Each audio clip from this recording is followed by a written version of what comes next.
நினைக்கிறேன். எங்கள் கப்பலில் பார்த்தீங்கன்னா இந்த plastic, paper, metal, food waste எல்லாம் தனித்தனியாக போடும். இந்த மாதிரி நீங்கள் உங்கள் வீட்டில் ஃபாலோ பண்ணிங்கன்னா நல்லாயிருக்கும் கொஞ்சம். நான் குக் பண்ணுறவங்க பாவம் இல்லை, எங்கள் வீட்டிலலாம் நான் அப்படி தான் பண்ணுவேன்.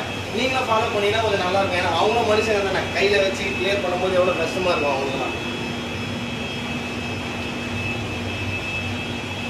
அதே மாதிரி நீங்கள் யோசிக்கலாம், என்ன குயின்னு ஒரு சத்தம் கேட்டுக்கிட்டே இருக்குங்க. ஏன்னா இது வந்து கேஸ் கப்பல். இந்த இன்ஜின் எல்லாம் கேஸில் தான் ஓடும். அதனால் அந்த கம்ப்ரஸர் ஓடிக்கிட்டே இருக்கிறது வந்து அந்த சவுண்டு. இது பார்த்தீங்கன்னா இங்கே தான் வந்து நாங்கள் வந்து இன்ஜினை வந்து கண்ட்ரோல் பண்ணுவோம். இதில் தான் ஸ்டார்ட்டு ஸ்டாப்பு எல்லாம் கண்ட்ரோல் பண்ணி இன்ஜினை ஸ்டார்ட் பண்ணி நாங்கள் மேலே கண்ட்ரோல் கொடுத்துருவோம். அதுக்கப்புறம் அவனுங்க டிரைவர் பசங்க அவனுங்க ஓட்டிப்பானுங்க. ஓகேங்களா? அவங்க வேலை தான். எங்கள் வேலை மெக்கானிக் வேலை, அவ்வளோதான். வேறு ஒன்றும் வித்தியாசம் ரெண்டு பேருக்கும். இது ஃபுல்லாக கண்ட்ரோல் இருக்குமே.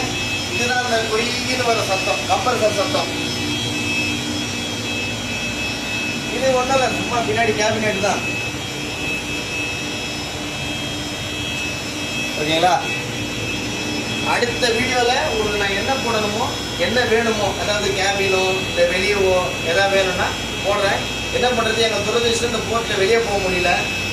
அதனால உள்ளுக்குள்ளேயே அடங்கி கிடக்கும். சும்மா ஒரு டைம் பாஸ் ஒரு 3 நிமிஷம் வீடியோ எடுத்தோம், அப்புறமா அப்லோட் பண்ணேன். சரிங்களா? அடுத்த வீடியோவில் பார்க்கலாம். நன்றி, பாய்.